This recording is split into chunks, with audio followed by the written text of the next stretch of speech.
Hi there, thanks for joining me today. I don't know if you saw a couple of weeks ago on the news about two neighbors who got into a fight over the placement of their Trump and Biden political signs on their front yards. You know, there was an argument and there was some shoving, and then one man punched the other. And, you know, it just got me thinking about how we as Christians should relate to our neighbors when it comes to politics. And especially when we know how polarizing politics is right now. I mean, it's not like there are many people you can have a reasonable and friendly debate with, right? So what then should be our attitude? And this really came home to me when in my Bible reading I came across the Apostle Paul's attitude in 1 Corinthians 9, where he says there, I've become all things to all men that I might win some. So let me just read that passage to you. Please just bear with me with this. He says, though I am free from all men, I've made myself a slave to everyone to win as many as possible. He says, to the Jews, I became like a Jew to win the Jews. To those under the law, I became like one under the law, so as to win those under the law. To those not having the law, he says, I became like one, so as to win those. To the weak, I became weak to win the weak. Right? 5 times he states his goal in life, which is to win people to Christ. To win the Jews, to win those under the law, to win those not under the law, to win the weak, to win as many people as possible. And then he gives this summarizing statement in verse 22. He says, I've become all things to all people, so that by all possible means I might save some. He says, I do all this for the sake of the gospel.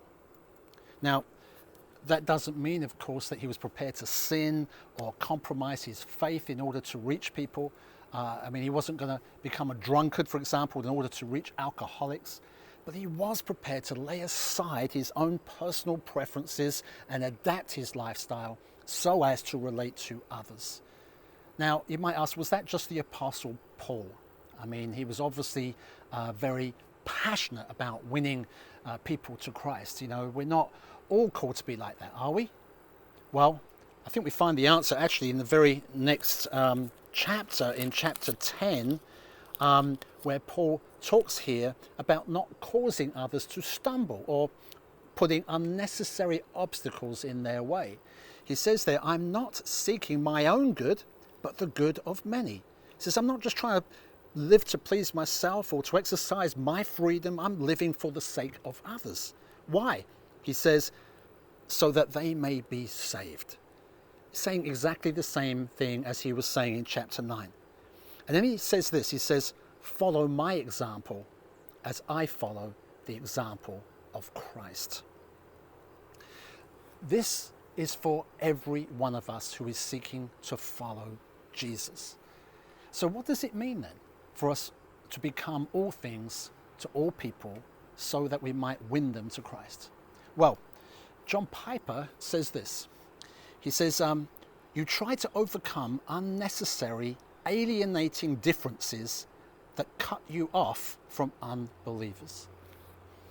So I was just thinking about the alienating, polarizing effects of politics, and I was, just wondering about whether putting out political signs in our front yards, or perhaps bumper stickers on our cars, or promoting our candidates on Facebook, is that going to help win our neighbor, or could it possibly be an unnecessary, alienating obstacle?